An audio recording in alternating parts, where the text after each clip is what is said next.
Friends ఇక్కడ చూస్తాండేది present మనం పుంగనూరు మార్కెట్లో ఉన్నాం. సో ఇక్కడ చూస్తాండేది 3 కూడా అమ్మకానికి అయితే ఉన్నాయండి. సో ఇవైతే కూడా మనకు దేశీయ దూడలే. సో దూడలు అనొచ్చు అనుకుంటున్నాను. పళ్ళు వేసినాయా లేదా కనుక్కుందాం. అన్నగారు అమ్మేదానికేదా 3 ఒకేలా ఉన్నాయా? పాలబుల్లా పళ్ళు వేసినాయా? అన్ని పాలబుల్లే, 3 కూడా పాలబుల్లే అండి. సో ఏదైనా కూడా జతకు సెట్ రేట్గా ఉంది. ఈ 3 కూడా ఒకేలా అయితే ఉన్నాయన్నమాట. చూసుకోవచ్చు, ఇవి పాలబుల్లతో అయితే ఉన్నాయని చెప్తారు. ఇప్పుడు ఏది జత? ఈ 2 జత అది సపరేట్. ఈ జత అని చెప్తారన్నా 65 పాలబలతో అయితే ఉన్నాయండి. ఈ 2 65,000 రూపీస్ అని చెప్తారు. చెప్పడం వ్యాపారం చేసుకోవచ్చు అండి, తగ్గింపు అనేది ఉంటుంది. అప్పుడు మనకు ఒక్కొక్కటి మనకు 32, 33 ఆ విధంగా చెప్తారండి. సో జత మీద వచ్చి మనకి 65,000 రూపాయలు చెప్తారు అన్నమాట. 65,000 65,000 రూపాయలు చెప్తారు. ఈ సింగిల్ దాన్ని ఏం చెప్తారన్నా 40,000 చెప్తారు. సో 40,000 రూపాయలు దీన్ని ఒక్కదాన్ని మాత్రం అయితే 40,000 రూపాయలు చెప్తారని చెప్పడం వ్యాపారం చేసుకోవచ్చు.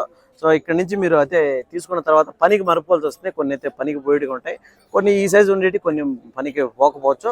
పనికి అయితే మరుపుకుంటే ఖచ్చితంగా అయితే పోతాయి అనమాట. ఎద్దుల బండికి కానీ, సో మడకు కానీ, బురదమల్లో కానీ, చేనులు కానీ, దేంట్లో అయినా కూడా మీరైతే ఇక్కడ నుంచి పనికి అయితే మరుపుకోవాల్సి వస్తుంది.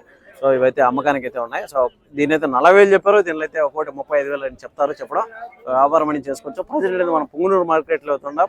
దీనికి సంబంధించిన వీడియోలు మన ఛానల్లో వస్తానని చూసుకోవచ్చండి.